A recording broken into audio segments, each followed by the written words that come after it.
সব কাল্পনিক স্টোরি, এটার সাথে বাস্তবের কোনো মিল নেই। এগুলো সব বিনোদন এবং অ্যাওয়ারনেসের জন্য। গল্পটা বোঝার জন্য অবশ্যই পুরোপুরি দেখতে হবে।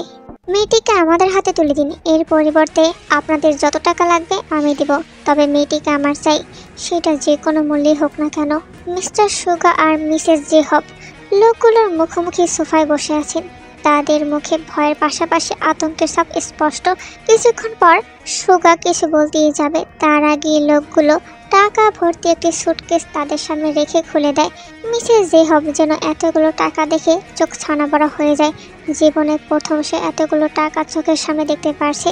ঠিক 2 দিন সময় দিলাম আপনাদের, 3 দিনের দিন মেয়েটিকে আমাদের কাছে তুলে দিবেন। আপাতত এই টাকাগুলো রাখেন, মেয়েটাকে আমাদের কাছে তুলে দিলে এর চেয়েও ডাবল পাবেন। সুগা সাইনোর দিকে তাকালো, তার মুখ দিয়ে যেন কোনো কথাই বের হচ্ছে না। সামনে পায়ের উপর পা তুলে বসে থাকা লোকটার চেহারাও সে ঠিকভাবে দেখতে পারছে না, শুধু দেখছে একটা কালো স্যুট পরা লোক, চোখে সানগ্লাস আর মুখে মাস্ক পরা। তাদের সামনে সোফা একদম আয়েসি ভঙ্গিতে বসে আছে। তার পেছনে দাঁড়িয়ে আছে 3 জন বডিগার্ড। তিনি কিছু বলার আগে তার স্ত্রী পাশ থেকে তাড়াহুড়ো করে বলে ওঠে, হ্যাঁ রাজি, আমরা রাজি আছি। আপনারা 2 দিন পর এসেই ওকে নিয়ে যেতে পারেন, আমাদের কোনো সমস্যা নেই। সাইনো হালকা বাঁকা এসে সেখান থেকে উঠে পড়ে। তুমি এটা কি করলে? তেকে তাদের হাতে তুলে দিতে চাইলে? ওরা তের সাথে যদি খারাপ কিছু করে? তোমার বোনের মেয়ে বাড়িতে বসে শুধু অন্ন ধ্বংস করা ছাড়া আর কি বা পারে? সারাদিন শুয়ে বসে কী সব ছাইপাশ লিখতে থাকে। এই মেয়েকে দিয়ে যদি আমাদের কাছে এত টাকা আসে তাহলে তো আমাদেরই লাভ। এছাড়াও ঘরে আমাদের মেয়ে বড় হচ্ছে, ও তো তের সমবয়সী, ওকেও তো বিয়ে দিতে হবে। আবার তোমার ছেলেটারও তো ভবিষ্যৎ আছে, তাই না? সব কিছুতেই আমাদের অনেক টাকার প্রয়োজন। আমি সব ভেবেই এই সিদ্ধান্ত নিয়েছি। তের মামা আর কথা বাড়ালেন না, কারণ তার ধারণা তার স্ত্রী ঠিকই বলছে।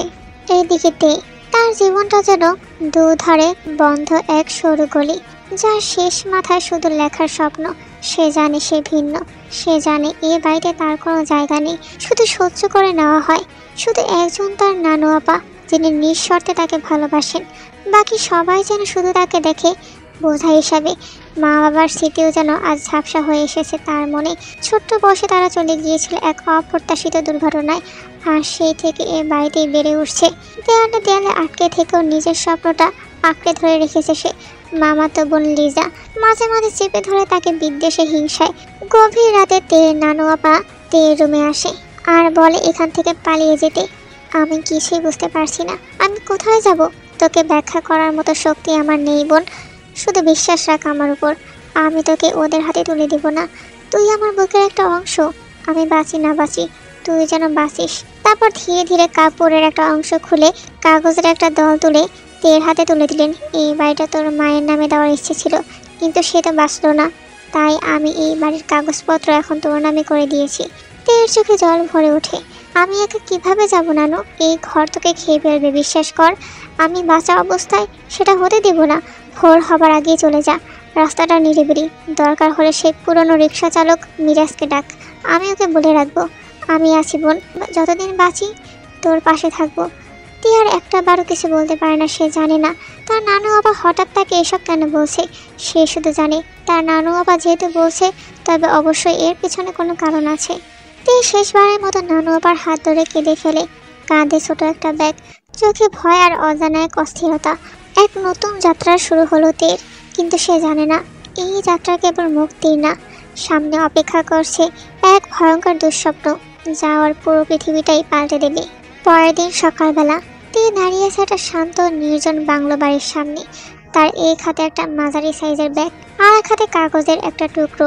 সেখানে এই বাড়ির ঠিকানাটা লেখা ছিল। চারপাশে সে একবার চোখ বুলায়। এই এলাকায় বাড়িঘর খুব কম, সারা জায়গাটা খুব শান্ত। বাড়ির চারপাশে কিছু গাছপালা, কিন্তু ঝোপঝাড়ে পরিণত হয়নি। দেখেই বোঝা যায় কেউ না কেউ এই বাড়িটাকে ঠিকঠাক রাখে।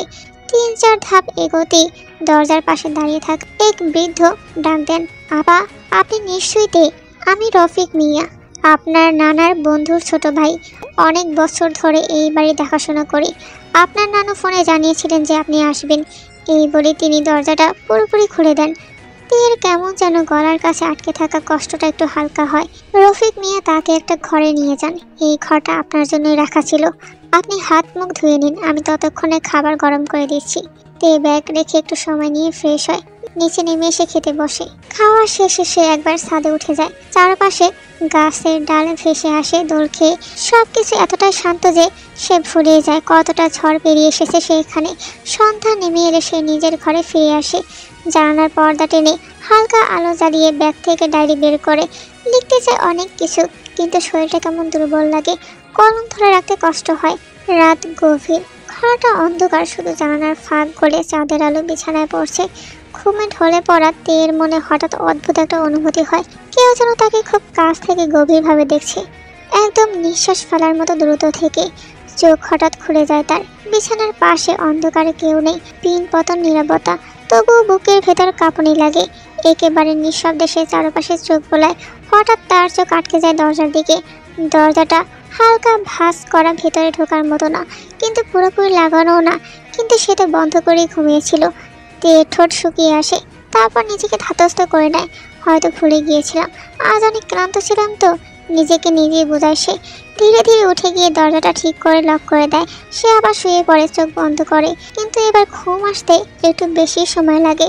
আর মনে হতে থাকে আসলে কি সে একা, নাকি কারো চুপচাপ নজর সত্যিই তার চারপাশে ঘুরে বেড়াচ্ছে।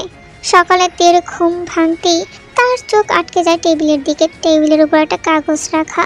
তার স্পষ্ট মনে আছে কাল রাতে সে কোনো কাগজ দেখেনি এখানে। ধীরে ধীরে সে কাগজটা তুলে নেয়। এটা কে রাখলো, কখন, কিভাবে? তার আঙুল কাঁপে না, কিন্তু বুকের ভেতর যেন একটু চাপা ঠালা লাগে। Be ready to be mind, my love bird.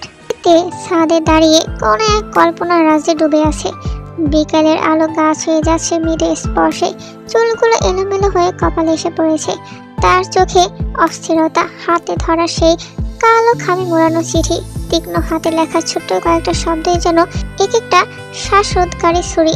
চোখ মিলে আকাশের দিকে তাকাইতে, এত সুন্দর একটা আকাশের নিচে দাঁড়িয়ে থেকেও তার বুকের ভেতর কেমন অন্ধকার জমে আছে। কে লিখেছে এই চিঠিটা, কিভাবে এখানে এলো? এই বাড়ির ঠিকানা তো কেউ জানে না। তের কপালে চিন্তার ভাঁজ আরো গাঢ় হয়। কেউ দাঁড়িয়ে আছে খুব কাছে, খুব খুব কাছে, এমন ভাবে যেন সে বুঝতে পারছে তের প্রতিটি নিঃশ্বাসের গতি। সে শুনতে পাচ্ছে তার বুকের ধুকপুকানি। তে নিঃশ্বাস টেনে নেয়, পিছনে ফিরে তাকালো। সেই মুহূর্তে যেন থমকে গেল। 4-5 হাত দূরে দাঁড়িয়ে থাকা অপরিচিত পুরুষটি অন্ধকারে ঢেকে থাকা শহরের ব্যাকড্রপে এক অদ্ভুত সৌন্দর্যের ছবি হয়ে দাঁড়িয়েছিল। চোখ আটকে যাওয়ার মতো দৃশ্য, যেন কেউ নিখুঁতভাবে তাকে এঁকে পাঠিয়েছে। পরনে ছিল কালো ফুল স্লিভ শার্ট, বুকের দুটো বোতাম খোলা। শরীরের গঠন ছিল পরিপাটি অথচ স্নিগ্ধ, যাকে বলে অভিজাত পুরুষের উপস্থিতি। জাঙ্কুকের ঠোঁটের কোণে একটুখানি শান্ত হাসি খেলে যায়। তারপর সে এগিয়ে আসে আর 2 হাত বাড়িয়ে দেয়। এক হাতে একটা খাবারের বক্স, অন্য হাতে চকচকে গিফট পেপারে মোড়ানো ছোট্ট একটা বাক্স। অনিচ্ছা সত্ত্বেও তীর বুকের ভেতর যেন ঢেউ খেলে যায়। হ্যালো, আমি জীবন জাঙ্কুক। গতকাল পাশের বাড়িতে নতুন এসেছি। এই এলাকায় তেমন কাউকেই দেখিনি, তবে তোমাকে দেখেছিলাম কাল এই ছাদে দাঁড়িয়ে সন্ধ্যার দিকে, তাই ভাবলাম পরিচিত হওয়া যাক। তে মনে মনে ভাবে এই লোকটা কে আর কেন? তার বুকের গভীরে অজানা এক অনুভূতির ঢেউ বইতে লাগলো। তের চোখ আটকে আছে ছেলেটার উপর, যেন কোনো নিঃশব্দ ঘরে আটকে গেছে সে। তাকিয়ে আছে অবাক বিস্ময়ে। এই যে মিস, শুনছেন? সরি, আমি একটু বিভোর হয়ে গিয়েছিলাম। আমি তে, এই বাড়িটা আসলে আমার নানুর ছিল। আমি গতকালে এসেছি, উত্তরাধিকার সূত্রে পেয়েছি বাড়িটা, তাই কয়েকদিনের জন্য একটু একা থাকতে চেয়েছি। জাঙ্কুক চুপচাপ শুনছিল। তার চোখে ছিল এক অদ্ভুত স্থিরতা, যেন প্রতিটি শব্দ গিলে নিচ্ছিল। আচ্ছা, তাহলে তো আমরা দুজনেই নতুন এসেছি, ভালোই মিল হয়ে গেল। এই যে নাও এটা। জাঙ্কুক সামনের বক্সটা তের দিকে এগিয়ে দেয়। আমি নিজে কিছু রান্না করেছি, তেমন ভালো রান্না পাই না, তবে খাওয়ার মতো হবে আশা করি। এর কিছুই দরকার ছিল না মিস্টার জাঙ্কুক, আপনি তো আমাকে চেনেনও না। আমার পরিবারে একটা রীতি আছে, নতুন প্রতিবেশীর সঙ্গে পরিচিত হতে গেলে খালি হাতে যাওয়া যায় না। এটা সেই রীতির অংশ, আমি শুধু সেটা মেনে চলেছি। আচ্ছা, তাহলে আমি যাই মিস্তি, কোনো দরকার হলে জানাবেন, পাশেই আছি। আর ডাকে শুধু জাঙ্কুক বললেই হবে। তার ঠোঁটের কোণে খেলে যাওয়া সেই হাসিটা এতটাই নিখুঁত যেন সেটার পেছনেও ছিল কোনো রহস্য। জাঙ্কুক চলে যেতে কিছুক্ষণ পর তেও তার রুমে চলে যায়, হাতে জাঙ্কুকের দেওয়া বক্সটা নিয়ে। তে দরজা খুলে ঘরে ঢুকতেই আচমকা থমকে দাঁড়ালো। তার মনে হচ্ছে সে তার রুমটা এইভাবে রেখে যায়নি। সে ধীরে পা ফেলে ঘরের ভেতর এগিয়ে গেল। হালকা বাতাসে জানালার পর্দা দুলছে। পা থেমে যায় টেবিলের সামনে। তার চুলের ব্রাশ যা সবসময় সে ড্রেসারের টপ ড্রয়ারে রাখে সেটা আজ বাইরে। তাতে একটা কালো চুল আটকে আছে বেশ বড়, কিন্তু তের চুল নয়। ওয়াল সেলফের উপর রাখা একজোড়া বই, তার প্রিয় ক্লাসিক নোভেল এখন উল্টে রাখা, আর মাঝে একটা গাছের শুকনো পাতা গুঁজে দেওয়া। কিন্তু সমস্যা হলো এই পাতাটা কখনোই রাখেনি। বালিশের নিচে হাত রাখতে তার আঙুলে লাগে কোনো একটা কাগজের কিনারা। বালিশের তলায় গুজে রাখা ছোট্ট একটা সাদা কাগজ, তাতে লেখা টেরর মেক্স ইউ গুলো মাই লাভ বাট। তে যেন নিঃশ্বাস নিতে ভুলে যায়। শির দ্বারা হয়ে হিমস্রোত নামে। কে এসেছিল এখানে? রাত তখন অনেকটা গভীর। বাকিদের ঘুমিয়ে পড়ার শব্দ যেন আরো বেশি নিস্তব্ধতা নিয়ে আসে তের চারপাশে। চুপচাপ বিছানা ছেড়ে উঠে বারান্দায় আসে সে। আকাশটা মেঘে ঢাকা, বাতাসে হালকা শীতের আমেজ। বারান্দায় দাঁড়িয়ে কিছুক্ষণ চোখ মেলে তাকিয়ে থাকে অন্ধকারের দিকে, ঠিক যেন কোনো অদৃশ্য কিছু খুঁজছে। হঠাৎই তার দৃষ্টি আটকে যায় তার নিজের ঘরের নিচে। অন্ধকারের গাঢ়তলে একটা ছায়া সরে যেতে দেখল সে। মাত্র কয়েক সেকেন্ডের ঝলক, কিন্তু এতটাই স্পষ্ট ছিল যে ভুল দেখার কোনো সুযোগ ছিল না। তের কাঁপুনি ধরে যায়। সে আর এক মুহূর্ত দাঁড়ালো না। হুড়মুড় করে ঘরে ঢুকে দরজা লাগিয়ে দেয়, পেছনের তালাটা ভালো করে আটকে দেয়। তারপর হেঁটে আসে বিছানায়, চোখ বন্ধ করে শুয়ে পড়ে। কিন্তু তার মন জানান দিচ্ছে সে একা নয়। ঘরের প্রতিটি কোণ থেকে যেন কেউ তাকে গিয়েছে চোখ দিয়ে। এমন অনুভূতি আগেও হয়েছে তার। বাড়ি থেকে বের হলে মনে হতো কেউ অনুসরণ করছে। অস্বস্তিতে বিছানা ছেড়ে উঠে দাঁড়াইতে লাইটের সুইচে হাত বাড়ায়। ঠিক তখনই পাশের টেবিলের উপর রাখা একটা ফুলদানি আচমকা তার কনুইয়ের আঘাতে পড়ে গিয়ে ভেঙে যায়। তে চমকে যায়। ঘরের বাতি জ্বালিয়ে তাড়াতাড়ি নিচু হয়ে ফুলদানি টুকরো তুলতে গিয়ে হঠাৎই চোখে পড়ে একটা ছোট গোল ক্যাপসুলের মতো বস্তু। সে হাতে তুলে নেয়। চোখ বড় হয়ে যায় তার। CCTV camera! তাকে অবাক করে দেওয়া নয়, আতঙ্কিত করে ফেলার মতো ক্যামেরা ঘরের ভেতরে গোপনে লাগানো হয়েছে। কে করেছে এটা? কখন? কেন? তার শরীর ঠান্ডা হয়ে আসে। সে কাঁপতে কাঁপতে পুরো ঘরটাকে খুঁটিয়ে দেখতে শুরু করে, অথচ কোথাও কিছু খুঁজে পায় না। একমাত্র একটা ক্যামেরা তো হবে না। হঠাৎ তার চোখ চলে যায় ড্রেসিং টেবিলের দিকে। সে ঘরের লাইট বন্ধ করে ধীরে ধীরে পা বাড়ায়, আয়নার সামনে এসে দাঁড়ায়। আয়নার কোণা দিকে আঙুল চালিয়ে যায়, আর ঠিক তখনই একটা রিফ্লেকশন, একটা অতি ক্ষুদ্র গর্ত এক চিলতে লাল আলো। তে চিৎকার করে উঠতে চায়, কিন্তু গলা দিয়ে আওয়াজ বের হয় না। দু হাতে আয়নাটা ঠেলে ফেলে দেয় সে। কাঁচ ভেঙে পড়ে যায় টুকরো টুকরো হয়ে। ভাঙা আয়নার টুকরোতে পড়ে থাকা সেই ক্যামেরাটা দেখে বুক ধক করে উঠল। তাকে দেখা যাচ্ছে দিন রাত ঘুমের ভিতরে হয়তোবা তার গোপন কিছু, তার নিরাপত্তা, গোপনতা, তার নিজস্বতার দেয়াল ভেঙে গিয়েছে চোখের সারে। সে দম বন্ধ করে কিছুক্ষণ দাঁড়িয়ে থাকে। তে তখনও জানে না এই নজরদারি কেবল তার শরীরের উপর নয়, তার জীবন, তার অতীত, তার ভবিষ্যৎ, সব কিছুর উপর। হঠাৎ দরজার ওপাশ থেকে ভেসে এলো হালকা কড়া নাড়ার শব্দ। দরজার ওপাশ থেকে ভেসে আসে এক কণ্ঠস্বর। তে, শুনছো? তুমি ঠিক আছো? পরিচিত সেই কণ্ঠস্বর। তে যেন মূর্তি হালকা হয়ে যায়। বুকের উপর চাপা এক পাথর নেমে যায় কিছুটা। সে তাড়াতাড়ি এগিয়ে দরজাটা খুলে দেয়। সামনে দাঁড়িয়ে জাংকুক, মুখে উদ্বেগের ছাপ, হাতে একটা ছোট টর্চ। তুমি ঠিক আছো তো? জাংকুক নরম গলায় বলে। তে চুপ করে দাঁড়িয়ে থাকে, কোনো জবাব দেয় না। আমি আমার পোশাক কুকুরটা খুঁজতে বেরিয়েছিলাম বাইরে। হঠাৎ তোমার ঘর থেকে কিছু ভাঙার শব্দ শুনলাম, খুব তীব্র লাগলো। তাই ভাবলাম কোনো বিপদ হলো নাকি। তে কিছু বলতে পারে না, ঠোঁট কাঁপছে, গলার ভেতর যেন কিছু আটকে আছে। জাংকুক আর অপেক্ষা করে না, ভেতরে ঢুকে চারপাশে চোখ বোলায়। তার দৃষ্টি আটকে যায় ভাঙা আয়নায় ছড়িয়ে থাকা কাচের টুকরো আর সেই ছোট্ট ক্যামেরার উপর। চোখের কোণ কুঁচকে যায় ওর। সে ধীরে ধীরে তের দিকে এগিয়ে আসে, কাঁধে একটা সান্ত্বনার হাত রেখে বলে, কি হয়েছে বলো তো? এগুলো এগুলো সব কি করে হলো? তে আর ধরে রাখতে পারে না, গলা দিয়ে এক গাঢ় কান্নার আওয়াজ বেরিয়ে আসে। জাংকুকের সামনে বাচ্চাদের মতো কেঁদে ওঠে। জাংকুক, আমি অনেকদিন ধরে টের পাচ্ছিলাম কেউ কেউ আমাকে দেখছে, যেন ছায়ার মতো পেছনে নজর রাখছে। আমার ঘরে লুকিয়ে ক্যামেরা লাগানো। আমার গোপন কিছুই আর গোপন নেই। আমি মানসিকভাবে ভেঙে পড়ছি। জাংকুক কিছুক্ষণ নীরবে তাকিয়ে রইল তের কান্না ভেজা মুখের দিকে। চোখে কোনো ভয় নেই, না আতঙ্ক, একটা অদ্ভুত স্থিরতা, যেন এসব কিছু তাকে নাড়া দিচ্ছে না। তুমি আজকের মতো ঘুমিয়ে পড়ো, ঠান্ডা স্বরে বলে উঠল সে। কাল দেখা যাবে এসব। আজ অনেক রাত হয়েছে। তারপর আবারও জিজ্ঞাসা করলো, তোমাদের বাড়ির কেয়ারটেকার কোথায়? সে থাকে না? তে মাথা নিচু করে বলল, সে কিছুদিনের জন্য গ্রামের বাড়ি গিয়েছে। তার এক আত্মীয় অসুস্থ। ঠিক আছে, এখন ঘুমিয়ে পড়ো। যদি আবার কিছু হয় আমাকে ডেকো। অনেক রাত হয়েছে, আমি যাচ্ছি। এই বলে পিছন ঘুরে দরজার দিকে পা বাড়াতেই তে তড়াক করে উঠে এসে ওর হাতটা ধরে ফেললো। চোখে টলটলে জল, ঠোঁট থরথর করে কাঁপছে ভয়ের কাঁপুনিতে। যাবেন না, আমার একা ভয় করছে জাঙ্কুক। আমার এখানে থাকা সম্ভব নয়, ধীরে ধীরে বলল সে। তুমি চাইলে আমার বাড়িতে গিয়ে থাকতে পারো যদি তোমার সমস্যা না হয়। তে কিছুক্ষণ চুপ করে থাকলো, চোখ নামিয়ে ভাবলো কয়েক মুহূর্ত, তারপর মাথা নেড়ে রাজি হয়ে গেল। জাঙ্কুকের ঠোঁটে যেন এক ক্ষীণ রহস্যময় হাসি ফুটে উঠল, যেন সে এটাই চাইতো। সে এক পা সামনে এগিয়ে গেল। আমার কাছে কিন্তু তুমি নিজ থেকেই যেতে চাচ্ছ, ফেরার কিন্তু আর কোনো পথ পাবে না পরে। মাত্র 3 মিনিটের পথ, হালকা জঙ্গল ঘেরা গলিপথ পেরিয়ে সামনে জাঙ্কুকের বাড়িটা ভেসে উঠল। 2 তলা বিশিষ্ট ভবন, যেন কোনো পুরনো অভিজাত প্রাসাদ। ভিতরে যেতে বিস্ময়ে অবাক হয়ে যায়। সামনের হল ঘরে বিশাল এক ঝাড়বাতি, যেন ছাদের সঙ্গে ঝুলে থাকা কোনো দামি অলংকার। চলো তোমার রুমটা দেখিয়ে দেই। দোতলায় উঠে করিডোরের শেষ প্রান্তে নিয়ে গেল ওকে। দরজাটা খুলতেই হালকা মৃদু সুগন্ধি ভেসে এলো। জাঙ্কুক তের দিকে তাকিয়ে বলে, এই ঘরটা আজ থেকে তোমার। আমি পাশের রুমেই আছি, যে কোনো দরকার হলে একটা শব্দ দিলেই চলে আসবো। তে মাথা নেড়ে সম্মতি জানায়। দরজা বন্ধ হতেই তে গভীর নিঃশ্বাস ফেলে লাইট নিভিয়ে বিছানায় শরীর এড়িয়ে দেয়। হঠাৎ রুমের বাইরে থেকে ভেসে আসে এক তীক্ষ্ণ ঘষাঘষির শব্দ, যেন কেউ ভারী কিছু টেনে নিয়ে যাচ্ছে।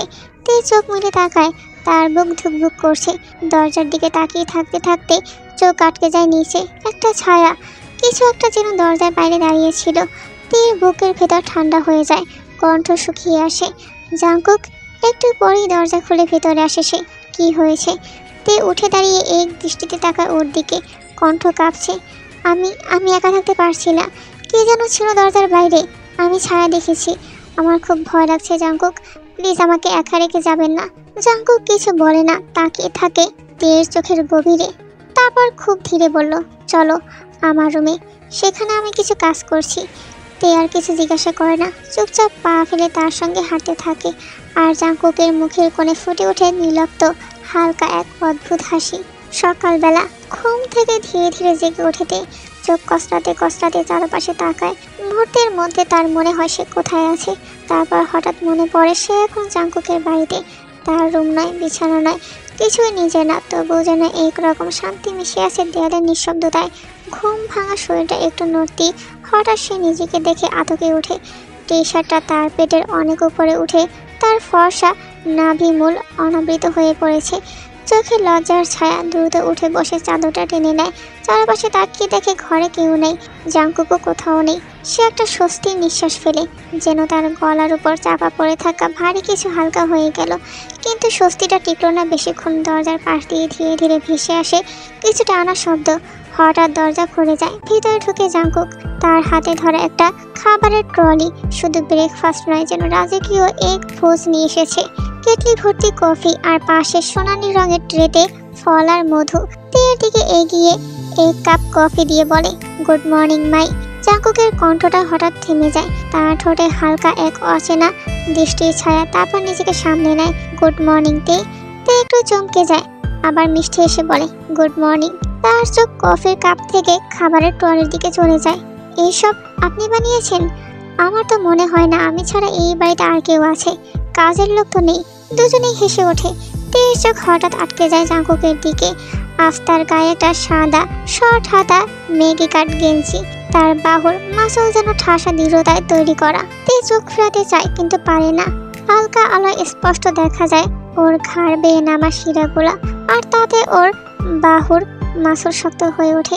টান টান রক্তচাপা রঙের নিচে যেন কাচের মতো চকচক করছে শিরা। সেই দৃশ্য দেখে তে নিঃশ্বাস আটকে আসে। ঘাড়ের নিচে হালকা ঘাম জমে, আর বুকের ভেতর ধুকধুক শব্দটা যেন আরো জেগে বসে। ও বুঝতে পারে ওর শরীরকে ধোঁকা দিচ্ছে। তার চোখ জলজল করছে, কিন্তু মুখ থমথমে। তে নিজেকে সামলানোর চেষ্টা করে, কিন্তু সে জানে এই মুহূর্তে জাঙ্কুকের উপস্থিতি ওকে দুর্বল করে দিচ্ছে। সে ঠোঁট বেজায়, চোখ সরিয়ে নিতে চায়, কিন্তু চেয়ে থাকায় যেন সহস্তর। এক মুহূর্তের জন্য তার মনে হয় এই লোকটা, এই অদ্ভুত শীতল অথচ তীব্র পুরুষ যে তাকে গিলে ফেলবে। জাঙ্কুক হালকা একটা মুচকি হাসে, যেন সে সবকিছু বুঝে ফেলেছে। তার ঠোঁটের কোণে সেই ছায়া হাসিটা ঠিক যেন শিকারীর হাসি। সে জানে শিকার কতটা দূরে। তে হঠাৎ করে কফির কাপটা নামিয়ে দেয়। আমি একটু ওয়াশরুম থেকে আসছি। জাঙ্কুক তাকিয়ে থাকে, কিছু বলে না, শুধু মাথা নেড়ে সম্মতি জানায়। তে দ্রুত পা ফেলে চলে যায়, দরজা আটকে আয়নার সামনে দাঁড়ায়। নিজেকে দেখে তার মনে হয় এই চেহারাটা কি তার নিজের। চোখে অজানা ঝলক। সে দু হাত দিয়ে মুখ ঢাকে, নিজেকে বুঝ দেয় এটা কিছু না, এটা এক ধরনের আকর্ষণ। সেটা নিয়ন্ত্রণ করাই ঠিক। কিছুক্ষণ পর তে দরজা খুলে বেরিয়ে এসে দেখে জাঙ্কুক রুমে নেই। নিচে এসে দেখে জাঙ্কুক কুকিং করছে। আপনি রান্নাও জানেন? তোমার মতো কেউ যে ব্রেকফাস্ট আর দুপুরের ভাত রেঁধে দিতে পারে সেটা খুব একটা কল্পনায় আসে না। আমি যা করি সেটা পুরোপুরি করি, সেটা হোক খুন বা সেটা রান্না।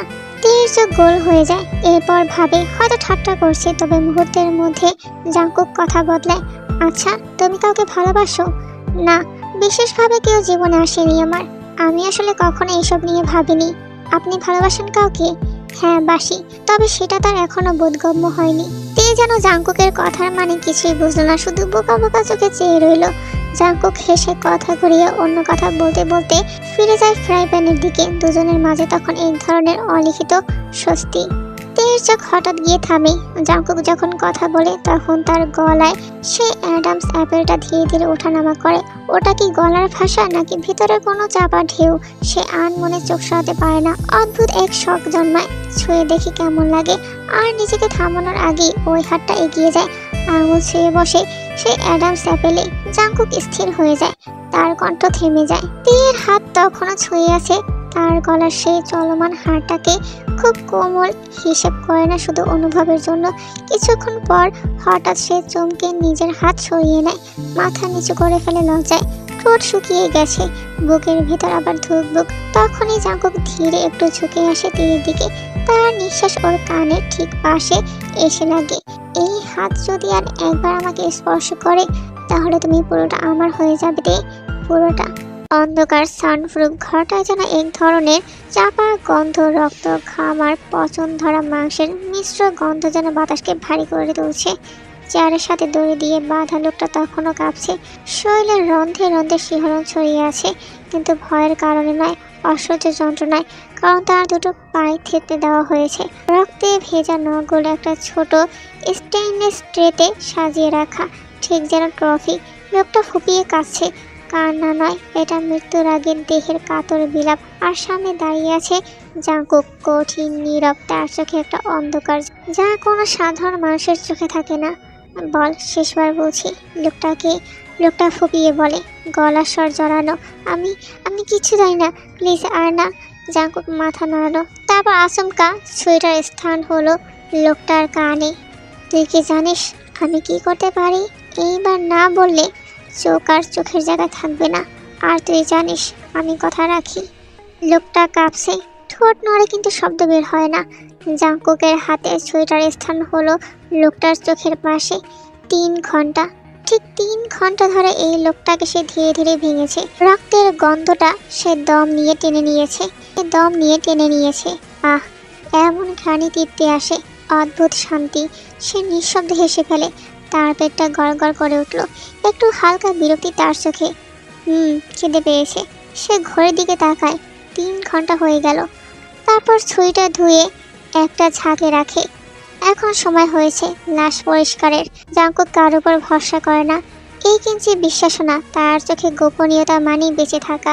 সে যা করে নিজেই করে সবসময়, ঠিক প্রতিবারের মতো। এবারও আমাকেই করতে হবে। হাতে একটা গ্লাভস পরে নেয়, একটা বড় মাংস কাটার ছুরি হাতে তুলে নেয় সে। অন্যদিকে তে নিচে নামছিল ধীর পায়ে। জুতার শব্দও যেন থেমে গেছে। কার্পেট পেরিয়ে মার্বেল ফ্লোরে কেমন একটা টান কাজ করছিল ওর ভিতরে। অকারণে একটা অস্বস্তি, বুকের ভেতর ঘিরে থাকা হিম হাওয়া। দৃষ্টি থেমে গেল ডাইনিং রুমের পাশের গ্লাস দরজার সামনে, যেখানে অদ্ভুত অন্ধকার। একটা কর্নার আছে, ঠিক যেন বাড়িটার ছায়া। ও খেয়াল করলো জাঙ্কুক সেই 2 বিদেশি কুকুর সেখানে বসে আছে, কিন্তু আজ ওদের আচরণ অস্বাভাবিক। ওরা যেন এক থলের ভেতর থেকে কিছু একটা টেনে টেনে খাচ্ছে। হাড়ের আওয়াজ কসকস করে ভাঙছে নিঃশব্দে। তে একটু এগিয়ে যায়, কৌতূহল আর অজানা আতঙ্কে। হঠাৎ ধরে থেকে কিছু একটা গড়িয়ে পড়লো। তে স্তব্ধ হয়ে গেল। ওর চোখ আটকে গেল সেই জিনিসটার উপর। একটা মানুষের হাতের আঙুল, রক্ত মাখা, নখহীন, থেতলে যাওয়া। তের শরীর থেকে গলা পর্যন্ত একটা ঠান্ডা শক বয়ে গেল। পিছনের হাড়গোড় ভাঙার আওয়াজ, কুকুরের চিবানোর শব্দ, সব মিলে এক ভয়ানক বিভীষিকার চিত্র। তে দুপা পিছিয়ে আসে, ঠোঁট কাঁপে। তারপর একটা বিকট চিৎকার বেরিয়ে আসে ওর গলা থেকে। জাংকুক! ওর গলার স্বর কেঁপে কেঁপে বাড়ির প্রতিটি দেয়ালে প্রতিধ্বনি হয়ে ফিরে আসে। দূরে কোথাও থেকে যেন ঠান্ডা পায়ের শব্দ ভেসে আসে। জাংকুক কি শুনেছে, নাকি সে ইচ্ছে করে আসছে না? তে আরেকবার চিৎকার করে ওঠে। জাংকুক বলে। তার চোখ তখনও সেই থলের দিকে, যেখানে রক্তের দাগ মেঝেতে লম্বা হয়ে ছড়িয়ে পড়ছে। আর তার পেছনে দাঁড়িয়ে দুই কুকুর নিষ্ঠুর দীপ্তিতে মুখে রক্ত মেখে চিবিয়ে খাচ্ছে মানুষের দেহাংশ। তে কাঁপতে কাঁপতে কিচেনের দিকে এগিয়ে যায়। বুকের মধ্যে শুধু একটাই শব্দ, জাংকুক! জাংকুক, আপনি কোথায়?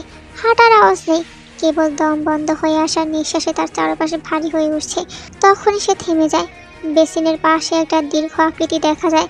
পিছন করে দাঁড়িয়ে থাকা জাংকুক কিচেনের বেসিংয়ে ঝুঁকে কিছু একটা করছিল সে। কিন্তু তের কণ্ঠস্বর শুনেই তার হাতের গতি থেমে গেছে। সে ধীরে ধীরে ঘাড় ঘোরায়। তের মুখ ফ্যাকাশে হয়ে যায়। ওরা ওরা কি খাচ্ছিল জাংকুক? তের কণ্ঠ ভাঙা, তবু সাহস জড়ো করে সে জিজ্ঞাসা করে। আমি দেখেছি ওদের থলে থেকে মানুষ, একটা আঙুল ছিল, রক্ত মাখা, নখ ছিল না? তে কিছুটা দুলতে দুলতে জাংকুকের দিকে এগোয়। কিন্তু যতটা এগোয় তার চোখ বড় হতে থাকে। জাংকুকের হাতে ধরা ছুরিটা সে স্পষ্ট দেখতে পায়। ছুরির গায়ে লেগে থাকা রক্ত আর বেসিনের পানির ধারে লাল হয়ে থাকা দাগ। আপনার হাতে রক্ত! তে যেন এক ছটকায় ছিটকে যায় পেছনে। সে কাঁপতে কাঁপতে দেয়ালের সাথে গা ঠেকিয়ে দাঁড়ায়। জাংকুক ধীরে ধীরে ছুরিটা ফেলে দেয় বেসিনে। তার চোখে কোনো আতঙ্ক নেই, বরং একটা অদ্ভুত মোলায়েমতা, যেন কেউ দুধের শিশুকে বোঝাচ্ছে। হাতের গেঞ্জিতে ছুরির রক্ত মুছতে মুছতে সে এগিয়ে আসে। তে, তুমি ভয় পেয়েছো? তার কণ্ঠ এমনভাবে শান্ত যেন এই বাড়িতে কোনোদিন কিছুই ঘটেনি। ভয় পেও না, আমি শুধু চিকেন কেটেছিলাম আজকের ডিনারের জন্য। ছুরিটা রক্ত লেগেছিল, সেটা ধুচ্ছিলাম। আপনি মিথ্যে বলছেন জাংকুক। ওরা যা খাচ্ছিল ওটা মানুষ ছিল। ওই আঙুল আপনি দেননি ওদের? বাইরের কেউ নিশ্চয়ই এই বাড়িতে এসে আপনার কুকুরকে ওগুলো দেয়নি, তাই না?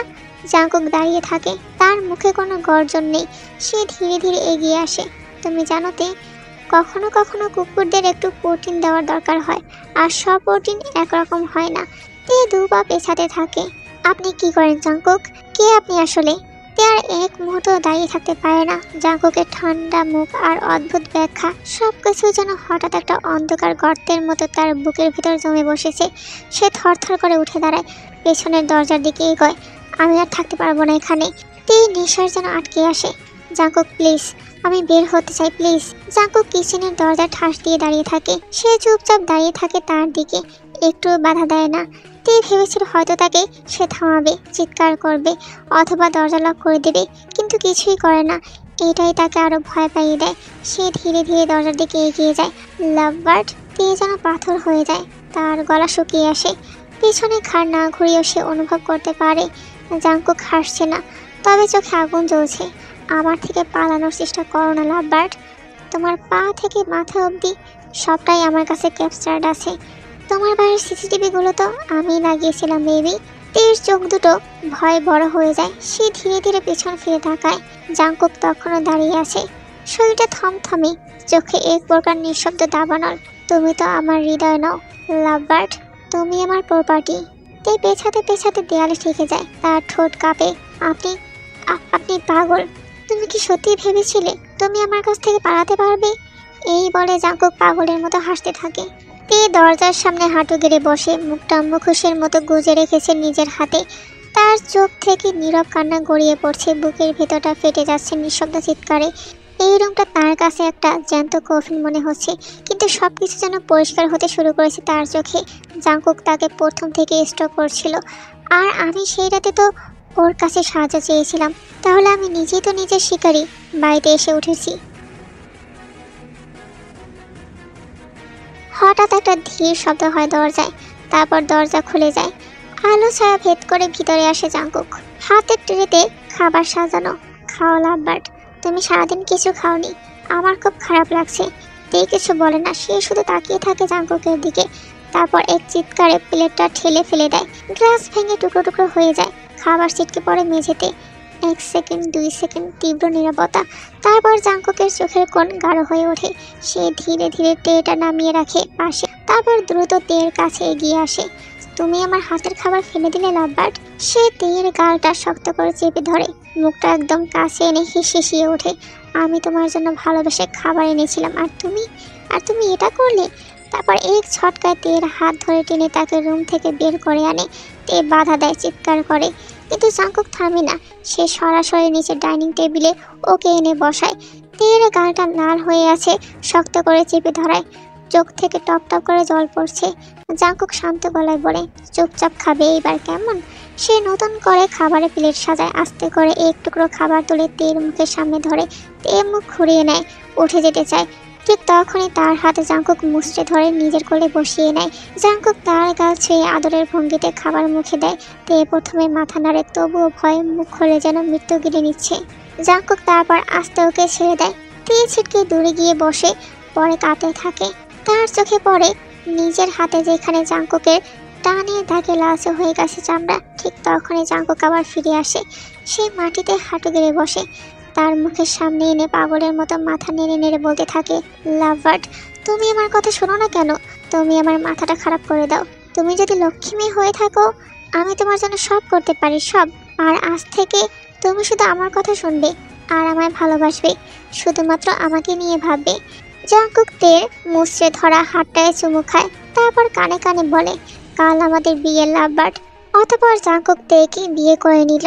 জাঙ্কুক নিঃশব্দে গাড়ি চালাচ্ছে। তে বলে উঠল, এটা কোথায় যাচ্ছি আমরা? আমার বাড়িতে। এইবার আমাদের একটু গভীর ভালোবাসার প্রয়োজন। পুরনো জায়গায় আমাদের জন্য যথেষ্ট নিরাপত্তা নেই। তীর বুকের ভেতর ধক করে উঠল, তবুও পাল্টা প্রশ্ন করার সাহস পেল না আর। কিছু সময়ের মধ্যেই জাঙ্কুক তার গন্তব্যস্থানে পৌঁছালো। জাঙ্কুক তের হাত ধরে বাড়ির ভেতরে প্রবেশ করলো। ঘরে মানুষের পদচারণার শব্দ নেই, শুধু নিস্তব্ধতা। জাঙ্কুক তেকে তার রুমে নিয়ে গেল। রুমের দরজা খুলতেই তের চোখ বড় বড় হয়ে যায়। ঘরের মাঝখানে রাজকীয় এক বিশাল খাট, তার হেডসেট দেয়ালে লাগানো এক বড় ফ্রেম করা ছবি। তে থমকে গেল, হা করে তাকিয়ে রইল। ছবিটা তার কয়েক মাস আগের, যখন সে একা বৃষ্টিতে হেঁটে যাচ্ছিল। মাথায় কোনো ছাতা ছিল না, মুখে বৃষ্টির ফোঁটা গড়িয়ে পড়ছিল। তার এই ছবি জাঙ্কুক নিল কি করে? তে হঠাৎ বুঝে উঠতে পারে না সে স্বপ্ন দেখছে নাকি দুঃস্বপ্ন। ঠিক তখন জাঙ্কুক ধীরে কাছে এসে তার কানের খুব কাছে ফিসফিস করে বলে ওঠে, আজ থেকে এটা আমাদের room lovebird, do you like it? তে একটুও নড়তে পারে না, কিছু বলতেও পারলো না। এবার তুমি পুরোপুরি আমার লাভবার্ড, পুরোপুরি আমার। রাত গড়িয়ে এলো। তে এখন বসে আছে সে অদ্ভুত ঘরে, যার দেয়ালে টাঙালো তার নিজের ছবি। তার চোখে কোনো জল নেই, কারণ চোখেও এখন আর জায়গা নেই কান্নার। ঠিক তখন দরজা খুলে ঢোকে জাঙ্কুক। কিছুক্ষণ চুপচাপ দাঁড়িয়ে থেকে গভীর মনোযোগ দিয়ে নিজের লাভবার্ডকে দেখে, তারপর ধীরে ধীরে এগিয়ে আসে। তের সামনে এসে থেমে যায়, তারপর হালকা জোরে চিবুক ধরে ওর মুখটা উপরে তোলে। কি হয়েছে লাভবার্ড, কাঁদছো কেন তুমি? আজ তো আনন্দের দিন, তোমার জীবনের সবচেয়ে খুশির দিন। এত ছলনার দরকার নেই। আমি জানি আপনি বিয়ে করেছেন শুধু বন্দি করে ভোগ করার জন্য। এই অভিনয়, এই ভালো সাজা সবই মিথ্যে। শান্তি হয়নি, এবার শুরু করুন। অভিনয়ের দরকার নেই। জাঙ্কুক মাথা নিচু করে এক তাচ্ছিল্যের হাসি এসে বলে, ভোগ করার হলে এই দুনিয়ায় নারী দেহের অভাব আছে নাকি আমার জন্য? আমি চাইলে যে কোনো এক রাতের জন্য অজস্র শৈল পেতাম লাভবার্ড, কিন্তু জানো, তোমায় ভোগ করতে চাই না। আমি চাই তোমাকে আমার আত্মার অংশ বানাতে, তোমাকে এমনভাবে নিজের করে নিতে যেন আমার নিঃশ্বাসও তুমি থাকো। তোমার কান্না, ভয়, ঘৃণা সব শুধু আমায় ঘিরে হোক। তোমাকে শুধু আমার শরীর না, আমার মানসিক নেশার অংশ বানাতে চাই। তে মুখ ঘুরিয়ে নেয়। গত রাতটা মনে হচ্ছিল যেন এক অনন্ত অপেক্ষার রাত। ভেবেছিল আজ রাতে জাঙ্কুক তার সমস্ত ভয় সত্যিই করে দেবে, তাকে ছিঁড়ে ফেলবে নিজের খিদে মেটাতে। কিন্তু আশ্চর্যের বিষয় হলো সে কিছুই করেনি। ঠিক করেছিল ঘুমাবে না এই ভয়ের ঘরে। এই অসহ্য আতঙ্কে কিভাবে ঘুমায় মানুষ? কিন্তু শরীর এক সময় হেরে যায়। ভোর হতেই তার চোখ খুলে যায়। চুপচাপ ফ্রেশ হয়ে বাইরে বের হইতে পা ফেলে হাঁটে নিঃশব্দে। হল ঘরে গিয়ে দেখতে পায় জাঙ্কুক বসে আছে কাঠের চেয়ারে, হাতে পানি ভর্তি একটা বোতল। সেটা থেকে সে ধীরে ধীরে পানি খাচ্ছে। তার তার পরনে গাঢ় নীল রঙের একটা শার্ট, হাত আর গেঞ্জি। তার শরীরটা ঘামে ভিজে উঠেছে, গেঞ্জিটা যেন দ্বিতীয় চামড়ার মতো লেগে আছে শরীরে। জাংকুক মুচকি হেসে তের দিকে নিঃশব্দে এগিয়ে আসে। জাংকুক হালকা সামান্য ঝুঁকে আঙুল বাড়িয়ে তের গাল ছুঁয়ে যায় ঠোঁটের কোণ ঘেঁষে।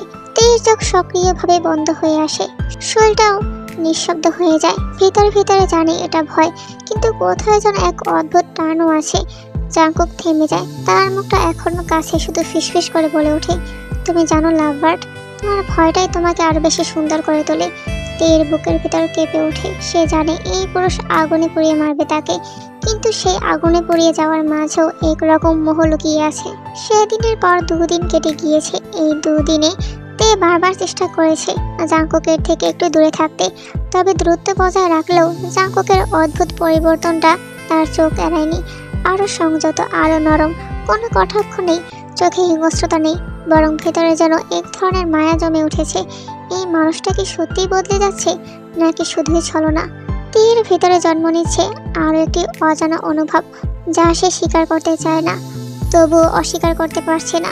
জাংকুক আজ একটু তাড়াহুড়োর ভঙ্গিতে দরজার সামনে এসে দাঁড়ায়। আজ একটু বাইরে যেতে হবে আমায়, ফিরতে রাত হবে, বাড়ি থেকে একা বের হবে না ভুলেও। আমি অবশ্য সব ব্যবস্থা করিয়ে রেখে যাব সেসবের, তাও তোমাকে বলে যাচ্ছি। একা থাকতে পারবে না? তে কোনো কথা না বলে শুধু মাথা নাড়িয়ে সম্মতি জানায়। জাংকুক তের দিকে কিছুক্ষণ তাকিয়ে থেকে চুপচাপ গাড়ির চাবি নিয়ে বাড়ি থেকে বেরিয়ে যায়। জাংকুক চলে যেতেই তে পুরো বাড়িটা সুন্দর মতো ঘাঁটতে থাকে, কোথায় কি আছে দেখার জন্য। হঠাৎ সে খেয়াল করে সিঁড়ির পেছনের দিকে কিছু ফটো ফ্রেম রাখা। তে বুঝতে পারে না এই অন্ধকার জায়গায় সিঁড়ির নিচে ছবি কে রাখে। সে কৌতূহলবশত এগিয়ে যায়। সেই দেয়ালের সামনে দাঁড়িয়ে থাকা ছবিগুলো সবগুলোই পুরনো, তবে একটা ছবি অন্য সবার থেকে আলাদা। ছবিটা একটু বাঁকা, দেয়ালের টেক্সচারটাও একটু উঁচু নিচু। তে সন্দেহ জাগে। সে হাত বাড়িয়ে ছবিটা হাতে তুলে নিতেই একটা ক্ষীণ শব্দ হয়। হঠাৎ পেছনের দেয়ালে জ্বলে ওঠে একটা স্ক্রিন, ইন্টার পাসকোড। তের চোখ বড় বড় হয়ে যায়। সে কিছুটা সময় স্থির হয়ে দাঁড়িয়ে থাকে। সে আন্দাজ করে কিছু কিছু কোড টাইপ করে, কিন্তু বারবার চেষ্টা করেও কিছু হয় না। তে জানে এই দেয়ালের পিছনে কিছু একটা লুকিয়ে আছে। রাত অনেকটা পেরিয়ে গেছে, তে তখনও জেগে। জাংকুকের অনুপস্থিতিতে পুরো বাড়িটা যেন আরো ভারী হয়ে উঠেছে। ভেতরে ভেতরে অদ্ভুত এক অস্থিরতা জমেছিল তার। ঠিক তখনই দরজা লক করার শব্দ হয়। তে দ্রুত সোফার পাশ থেকে উঠে দাঁড়ায়। জাংকুক ঘরে প্রবেশ করে ধীর পায়ে, চোখে ক্লান্তি, চুলগুলো আগের থেকেও বেশি এলোমেলো, চোখের নিচে গাঢ় কালি। ক্লান্তি যেন তার চোখে মুখে ছাপ ফেলে দিয়েছে। জাংকুক তের দিকে এক পলক তাকিয়ে কোনো কথা না বলে সে জুতো খুলে ধীরে ধীরে সোজা হয়ে চলে যায় রুমের দিকে। তেও কোনো শব্দ করে ওঠে না, তবুও তার বুকের ভেতর মোচড় দিয়ে ওঠে। এত ক্লান্ত দেখাচ্ছে কেন? কিছু কি হয়েছে? কোথায় ছিল? ঠিকঠাক খেয়েছে তো? সে চুপচাপ রান্নাঘরের দিকে এগোয়, নিজে খাবারগুলো গরম করে সযত্নে সাজিয়ে রাখে। হঠাৎ পেছন থেকে জাংকুকের কণ্ঠ শুনতে পায়, তুমি খাবার টেবিল সাজাচ্ছ কেন লাভবার্ড? জাংকুক সবে মাত্র ফ্রেশ হয়ে এসেছে, আপনাকে অনেক ক্লান্ত দেখাচ্ছিল, তাই ভাবলাম আমিই করি। তে নিঃশব্দে বলে। জাংকুক টেবিলের কাছে এসে দাঁড়ায়, কিছুক্ষণ চুপচাপ খাবারের দিকে তাকিয়ে থাকে, তারপর মুখে কোনো ভাব প্রকাশ না করে চেয়ার টেনে বসে পড়ে। লাভবার্ড? তে ভীত কণ্ঠে সাড়া দেয়, হ্যাঁ। জাংকুক হাত বাড়িয়ে তাকে নিজের কাছে টেনে নেয় এবং এক মুহূর্তে তাকে নিজের হাতের উপর বসিয়ে নেয়। তে স্তব্ধ। আমি আজ তোমার হাত থেকে খেতে চাই। তার গলা নরম, একেবারে বিপরীত এক জাংকুক যেন। তে ধীরে ধীরে তার হাতে খাবার তুলে দেয়। জাংকুক তার চোখে চোখ রেখে সেই খাবারে মুখ নেয়। তে বোঝে না, কিন্তু অনুভব করে এই মানুষটা ধীরে ধীরে তার ভেতরের দেয়ালগুলো নামিয়ে নিচ্ছে। তার সয়ে জাংকুকের বুকের খুব কাছাকাছি। জাংকুকের চোখ দুটো তখন স্থিরভাবে তের মুখে আটকানো। এক ধরনের তৃষ্ণা, এক ধরনের মালিকানার ঘোষণা যেন ধীরে ধীরে তার চোখ দিয়ে ঢুকে যাচ্ছে তের রক্তে। নিজের আরো কাছে টেনে আনে। তের দম বন্ধ হয়ে আসে। লাভবার্ড, তুমি জানো না আমি নিজেকে কতবার কন্ট্রোল করেছি, কিন্তু এখন আর পারছি না আমি। তে চোখ বড় বড় করে তাকিয়ে থাকে তার দিকে। জাংকুক তার ঠোঁট তের ঘাড়ের ঠিক নিচে নামিয়ে আনে, তারপর খুব ধীরে নিঃশব্দে নিজের ঠোঁট ছুঁয়ে দেয়। তের বুকের ভেতর গতি পায় হৃদস্পন্দন। সেই কাঁপা কাঁপা হাতে জাংকুকের বুক স্পর্শ করে ফেলে। নিজেও জানে না কেন তের স্পর্শে জাংকুককে যেন আরো তৃষ্ণাত করে দিচ্ছে।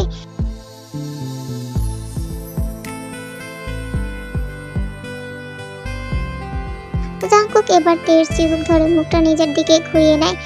এতদিন ধরে নিজেকে আটকে রেখেছি, এখন আর পারছি না লাভবার্ড। জাংকুকের গলা যেন আগুনে পুড়তে পুড়তে ফেটে যাচ্ছে। পরের মুহূর্তে জাংকুক তের কাঁপা কাঁপা উষ্ঠজোড়া নিজের দখলে নিয়ে নেয়। প্রথমে সেটা ধীরে থাকলেও তারপর সেটা রূপ নেয় চাওয়া পাওয়ার এক নিঃশব্দ যুদ্ধের মধ্যে। তের হাত কাঁপছে, সে নিজের অজান্তেই জাংকুকের ঘাড়ে হাত রাখে, তার শার্ট আঁকড়ে ধরে। জাংকুকের আঙুল শক্ত হয় কোমরে, আর একটু টেনে আনে তাকে নিজের শরীরে। তাদের মাঝে আর কোনো ফাঁকা নেই। জাংকুক, সে ফিসফিস করে ওঠে। ঠিক তখনই একটা অদৃশ্য দেয়াল ভেঙে পড়ে ভিতরে।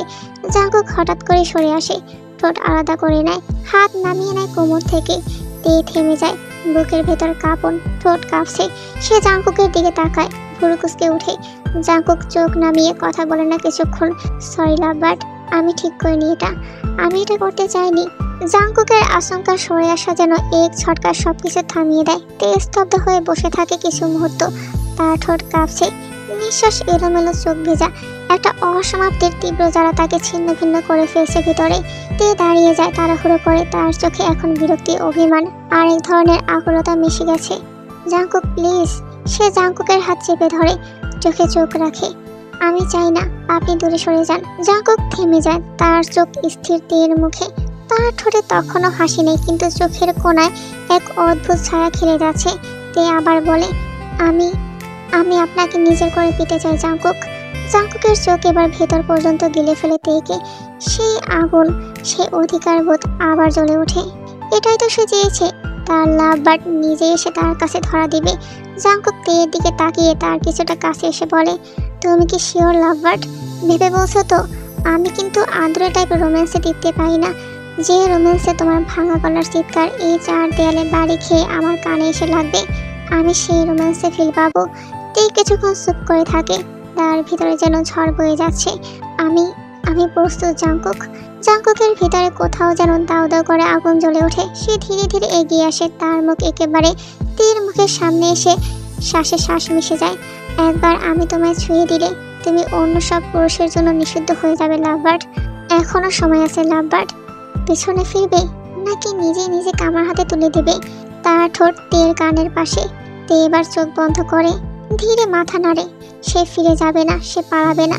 সে এবার জেনে বুঝে জাংকুকের হতে চায়। ডাইনিং রুমের মৃদু আলোয় তের চেহারা যেন চকচক করছে। জাংকুক এক দৃষ্টিতে তার দিকে তাকিয়ে আছে। জাংকুক ধীরে পায়ে এগিয়ে গেল, তার চোখ তের উপর স্থির। তার কালো শার্টের বোতামগুলো একটু আলগা, চুল এলোমেলো, যেন সে কোনো অশান্ত ঝড় থেকে ফিরে এসেছে। কিন্তু তার দৃষ্টিতে এখন শুধু তে, যেন একটু শিকারী, আর তে তার একমাত্র লক্ষ্য। জাংকুক এবার আর কোনো কথা না বলে তেকে কোলে তুলে নিয়ে ডাইনিং টেবিলের এক পাশে বসিয়ে দেয়। কত কষ্ট করে তোমার থেকে নিজেকে কন্ট্রোল করতাম জানো লাভবার্ড, আর আজ তুমি সেই সব শিকল ভেঙে দিয়েছো। তের কোমর হালকা করে চেপে ধরে নিজের আরেকটু কাছে নিয়ে আসে। তে জাংকুকের গলা জড়িয়ে ধরে। জাংকুক তের গাল থেকে আঙুল ছুঁয়ে বক্ষ ভাঁজের উপর এসে থামে। Lovebird, open it. তে যেন লজ্জায় আরো ছিটিয়ে যায়। জাংকুক আর ধৈর্য ধরতে পারছিল না। কন্ট্রোললেস হয়ে পড়ছি আমি। আজকের দিনটা আমাকে সামনে নিও please. Can I taste you baby like ice cream? তে লাজ লজ্জায় চোখ নামিয়ে ফেলে, কোনো উত্তর করতে পারে না। জাংকুক বাঁকা এসে তেকে কোলে নিয়ে কাউসে গিয়ে শুয়ে দেয়। তের মুখ লজ্জায় লাল হয়ে আছে। জাংকুক তের পায়ের কাছে বসে পড়ে। সে পায়ে থেকে চুম্বন করতে করতে হাঁটুর উপর দিকে যেতে থাকে। তে জাংকুকের চুল শক্ত করে চেপে ধরে। সে যেন আর সহ্য করতে পারছে না। সে হালকা চিৎকার করে ওঠে, জাংকুক প্লিজ স্টপ বেবি। আমি এখনো কিছু করলামই না, আর তোমার এখনই আউট হয়ে যাচ্ছে। এখনো তো আমাকে হোল নাইট হ্যান্ডেল করা বাকি তোমার। জাংকুক আরেকটু থেমে আবার বলে, লাভবার্ড, তোমার সাইজটা খুবই ছোট, তাই আমারটা নিতে তোমার একটু কষ্ট হতে পারে। তবে আমি কথা দিচ্ছি, শুধু আজকের রাতটাই কষ্ট হবে তোমার, আর একদিনও কষ্ট দেব না, আই প্রমিস। তে বলে ওঠে, আমার ভয় করছে। জাংকুক তের দিকে হালকা ঝুঁকে তার ঠোঁট জোড়া নিজের দখলে নিয়ে নেয়।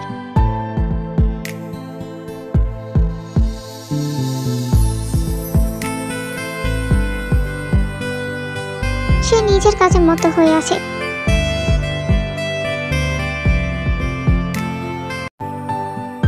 কিছুক্ষণ পর হঠাৎই তের দিকে তাকিয়ে সম্বিত ফিরে এলো। সে কি করছিল এতক্ষণ? তে কোনো রকম নিভৃত চোখে তাকিয়ে আছে। জাংকুক তেকে সোজা করে বুকে জড়িয়ে নেয়। Sorry lovebird, I am so sorry. Please শোনা, আমার খেয়াল ছিল না যে এটা তোমার ফার্স্ট টাইম। আমি একটু বেশি রাফ হয়ে গিয়েছিলাম। Sorry lovebird. তে জাঙ্কুকের বুকে নিজেকে আরেকটু গুটিয়ে নিয়ে চোখ বন্ধ করে। তার চোখ বেয়ে কয়েক ফোঁটা পানি পড়তে থাকে। সত্যি তার কষ্ট হচ্ছিল অনেক। এখন যদি জাঙ্কুক না থামতো, তে হয়তো এখনই জ্ঞান হারাতো। তে আস্তে করে বলে, জাঙ্কুক, ভালোবাসতে চাই আপনাকে। জাঙ্কুক তের কথাগুলো শুনে মুচকি এসে তের কপালে নিজের ঠোঁট ছুঁয়ে দিয়ে আরো শক্ত করে নিজের সাথে জড়িয়ে ধরে।